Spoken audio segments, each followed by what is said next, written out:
During the first half of the 20th century, a quiet revolution was taking place throughout the British countryside. Advances in mechanization and step changes in farming practices, driven by the need for increased homegrown food production during 2 world wars, was altering the face of farming and country ways forever. Until then, agriculture had changed little in centuries. Farming relied on plentiful supplies of manual labor and horsepower. Farms were generally of modest proportions, producing food for local consumption in nearby towns and villages.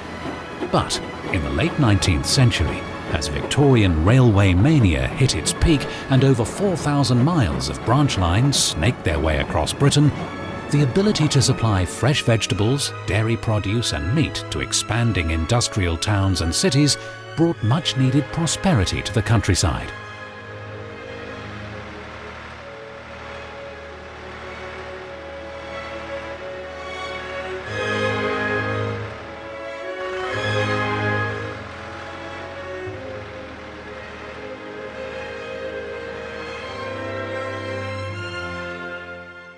These changes were not lost on Noel James, a land agent to the owner of the Bicton estate. James saw the pace at which farming was evolving and believed something should be done to preserve the machines and artefacts of rural life. He visited several hundred tenanted estate farmers and set about collecting surplus and redundant items that became the foundation of the Bicton Countryside Museum.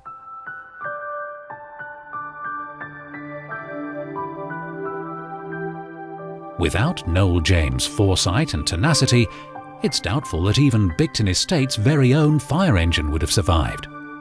Dating from 1831, it almost certainly saw action when fire ripped through the east wing of Bicton House in 1864. James' legacy continues to grow. New exhibits celebrating our rural heritage are purchased or donated from across the UK every year. Many need meticulous restoration or repair in the Bicton Museum workshop before going on permanent display.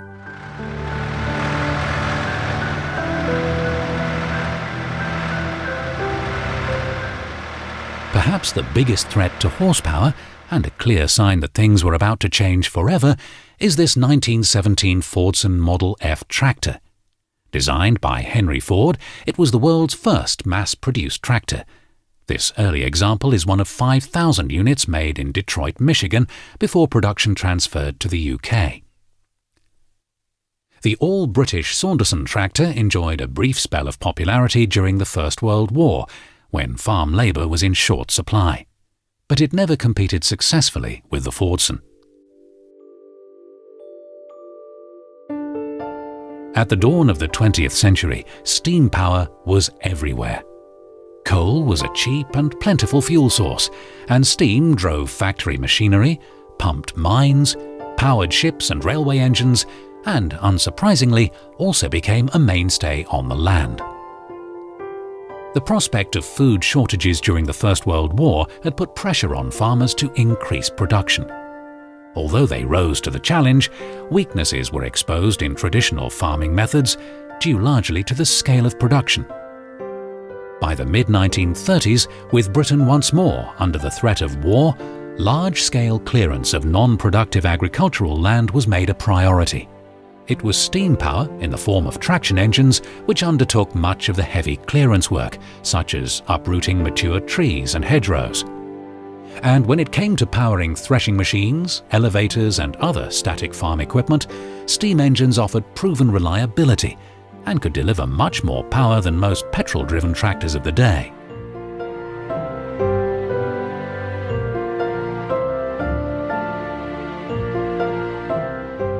Away from the farm, it was steam power that drove heavy vehicles, like this 6-ton Babcock & Wilcox road roller built in 1926. The Countryside Museum is renowned for its collection of vintage farm machinery, and testament to the skills of wainwrights and wheelwrights is everywhere. The timber detailing on this threshing machine is a work of art, yet its form and function remains steadfastly agricultural. Even this elevator used for stacking sheaths of hay and straw exhibits the work of a craftsman.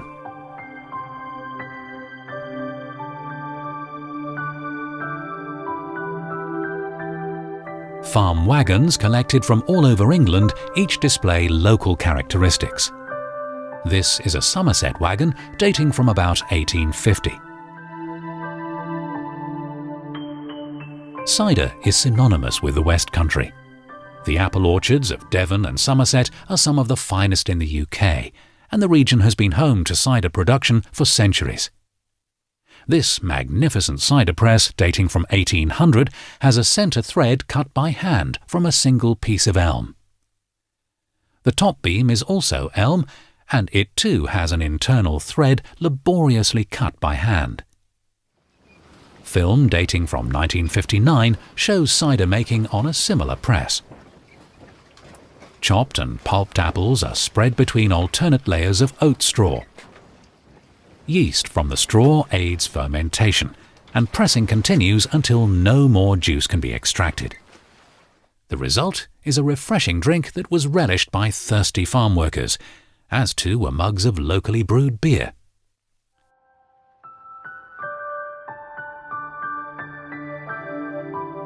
Cheese, clotted cream and butter are among the dairy products for which the Southwest is famed.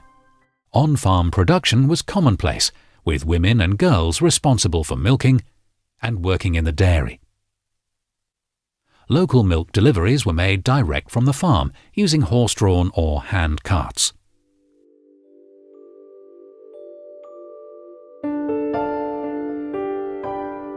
Dairy farmers profited from fast and reliable rail links to major towns and cities, and the milk train was a familiar sight at country stations. Working-class domestic life is illustrated with an eclectic mix of domestic items laid out in the farmhouse kitchen setting. It shows how life centered around the cast iron range, used for cooking, and endless supplies of hot water. For visitors of a certain age, many of the exhibits will evoke feelings of nostalgia. Some brand names are lost forever, but others live on, like this collection of hand-operated sewing machines from the likes of Frister and Rossmann and Singer, and labour-saving devices from household names spanning generations such as Eubank, Bissell and Hoover, as well as the occasional lesser-known and maybe best-forgotten brand. New technology would ultimately impact on the traditional crafts and trades of rural communities. When not shoeing horses, blacksmiths repaired broken tools and machinery, fashioned new tools, and were generally the Mr. Fix-Its on whom entire communities relied. But as horsepower gave way to the internal combustion engine and mass production made items more available and affordable, many traditional skills went into decline. Our enduring love affair with the horse, although these days mainly for recreational pursuits, means the skills of the blacksmith and farrier have survived. Many of the tools of the blacksmith's trade have changed little over the years. These examples, part of the original collection, are as recognizable and functional as they were more than 50 years ago. With heavily rutted and potholed byways a feature of the British countryside, the wheelwright was never short of work. Before the advent of the pneumatic tyre on all but a few motor vehicles, carts and carriages of every kind sported handmade timber-spoked wheels.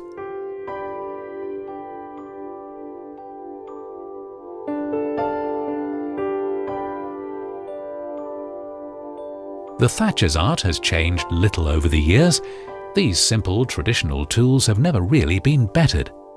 The craft survives across much of the country, including here in Devon, much as it's always done, with skills passed down through generations.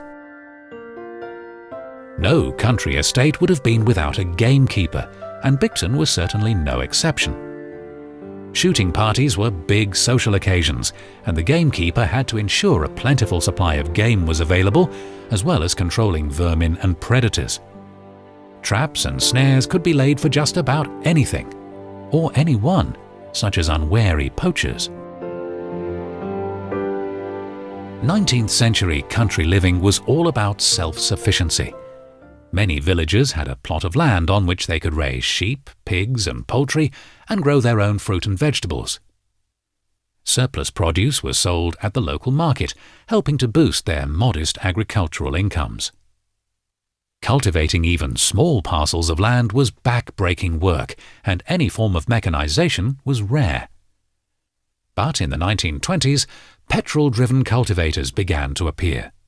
For many, these were an unaffordable luxury, and it wasn't until the following decade that machines like these really came into their own. The world's first lawnmower was patented in 1830, but it was 40 years before the first mass-produced push-powered mower appeared, and another 30 years until the advent of a motorized version.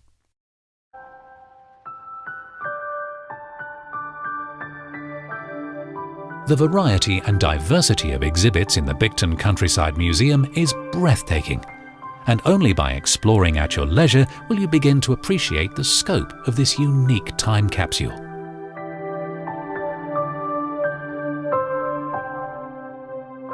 If this Suffolk wagon looks vaguely familiar, it's because it's almost identical to the one pictured in John Constable's famous painting, The Hay Wain. This magnificent 1865 miller's wagon is a reflection of the affluence and status afforded to mill owners of the day, while this Dorset wagon evokes pastoral images of bringing in the harvest under cloudless summer skies. More affluent families would have their children taken to school in a governess cart. Yes, even in 1900 it was impossible to escape the school run. The owners of Bicton Park Botanical Gardens have developed Noel James' vision of a countryside museum that would keep alive an era just before the face of agriculture was to change forever. The museum is a tribute to his foresight, deserving of the ongoing commitment and investment that makes it a must-see part of any visit to Bicton Park Botanical Gardens. Agriculture is key to our vast global economy. Farms have upscaled to become more efficient, productive and profitable, and country living has become an aspiration and an escape from high-pressured city living. Farming is a science reliant on genetics, weather predictions, crop mapping by GPS, forecasting global market trends, and continuous investment in technology.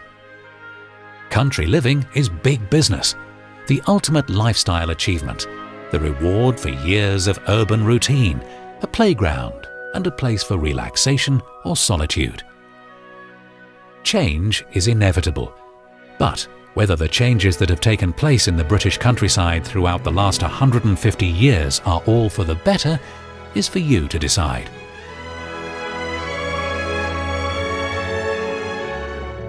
Recalling long-lost childhood memories.